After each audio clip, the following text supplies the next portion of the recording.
So I had to keep this under wraps for a while, but I finally got the okay from my lawyers and the encouragement from my therapist to share this on social media. And what better place to do so than Reddit? For context, this happened a year ago. I, 27 female, was in college studying forensic pathology and was given an internship as a donor service coordinator's office in Spain. My first few months were okay. I was transporting bodies back and forth from their place of death to the morgue, medical office, or any place the family wanted me to. Now, after a few months into this internship, I got a call from a relatively newer hospital to transport a body that was being donated to science for research and other purposes. I loaded up the body, pulled up directions to the drop-off that the hospital had gave me, and went on my way. The drive was normal up until the first right turn. I had to stop at an old, rusted gate that was blocking off a dirt road surrounded by the dense woods. The road looked like it hadn't been driven on in a year or so. I called the hospital in order to double-check the directions were right, and they were. Using all of my strength, I slowly opened the gate. I got back into the car and continued on that road for what seemed like hours. In the midst of listening to the sounds of my tires against the gravel and the secret whispers of the woods, I felt like I was being watched. I couldn't shake the feeling, and along with that, every now and then, in the passing trees, I would catch glimpses of what seemed like the same man. However, he didn't really look like a person. He had the figure of a man, but it was covered in a dark, rotten-like robe, and his face.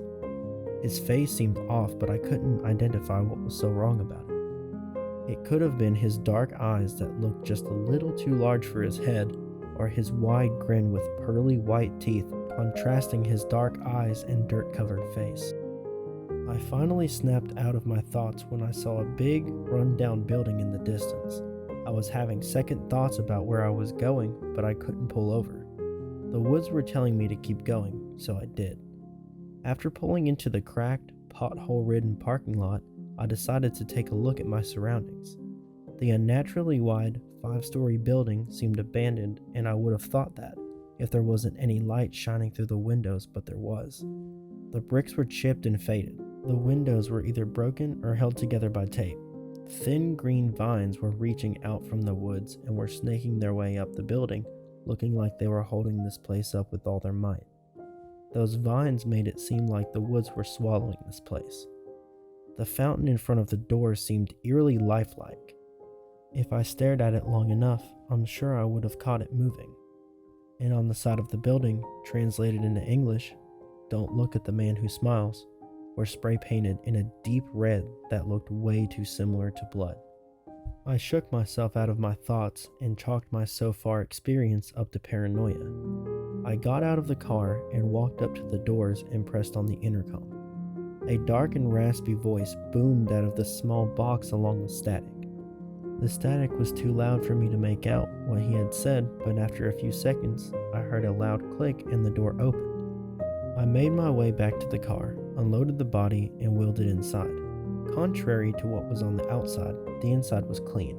It had a white marble floor that reflected the halogen lights, making them much more unbearable. It had the strong but familiar smell of formaldehyde and disinfectant. The only out-of-place thing was that it was too quiet. Again, against my better judgment, I kept going. I started following the pristine plastic signs that were leading to where I would drop the body.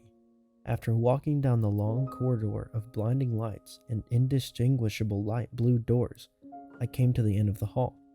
And under the flickering lights stood the stainless steel slab of hell that I would walk through and would change my life forever. The smell of formaldehyde was so strong I had to cover my nose with my shirt to keep myself from gagging. I hesitated before reaching for the handle and slowly opening the heavy door. I was hit by a strong smell of decomposition and the chemicals which made my eyes sting and swell up with tears. After wiping the stinging tears, I looked in front of me. Laying before the pitch darkness were stairs, which extremely unusual for the drop-offs to have. I tried to find a light switch or a string but failed and ended up slipping. Luckily, there weren't that many stairs, so I wasn't seriously injured. I slowly stood up in what felt like knee-deep mud. I felt my way along the strangely smooth, almost slimy walls to try and find my way to the stairs, but by a miracle felt a light switch. Before I could flick on the lights, I heard it. A laugh, both across the room but right over my shoulder at the same time. It echoed across the dark and reverberated off the walls, becoming louder and louder every second. I forced myself to flick the switch, and once I did, there he was again, the man from the woods.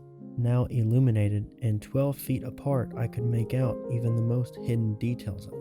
I stood frozen in fear while analyzing his features more closely. His eyes and smile were the same, but from this close, I could tell that what I previously thought was dirt on his face was actually dried blood, smeared across his face as if he had used it as sunscreen. I could see that the robe was hiding a body that looked like it had been mummified. I looked up to his face again, and my blood ran cold.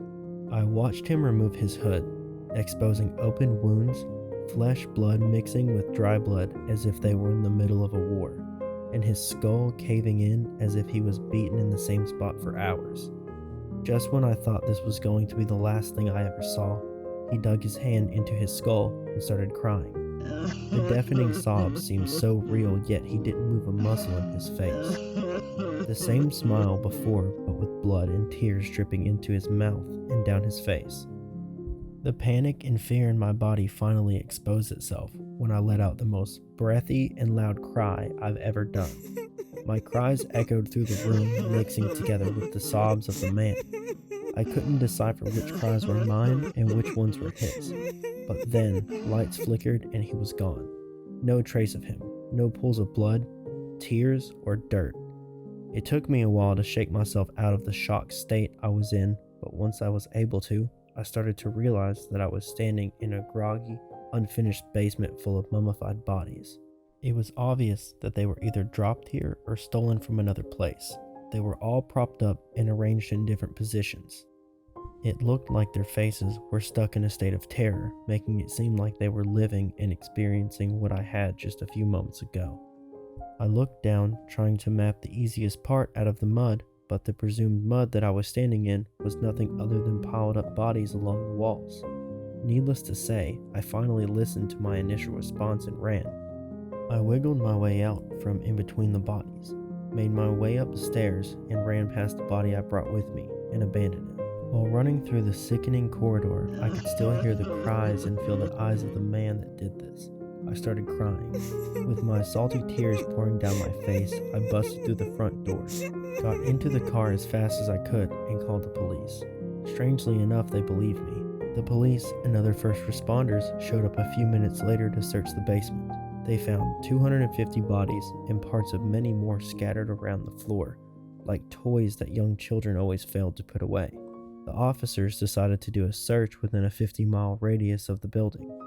They looked for anyone that could have been responsible, but they couldn't find even a sign of life that didn't come from the woods ecosystem and natural animals. I was sent to a hospital just to make sure I was 100% okay, and luckily I was. A few days after I got released, I was questioned about everything. I was ordered to go to therapy, and I've done just that. Since then, the image of the man is still burned into my mind, and I stopped attending college. I moved back to my hometown of Grand Canyon, Colorado. I've been slowly coming to terms with what I saw and how to handle it. Like I said, I'm now in therapy and it's been helping for the most part. I still hear the laughs and sobs of the man in the dark. I still see him whenever I'm alone, and I always feel watched.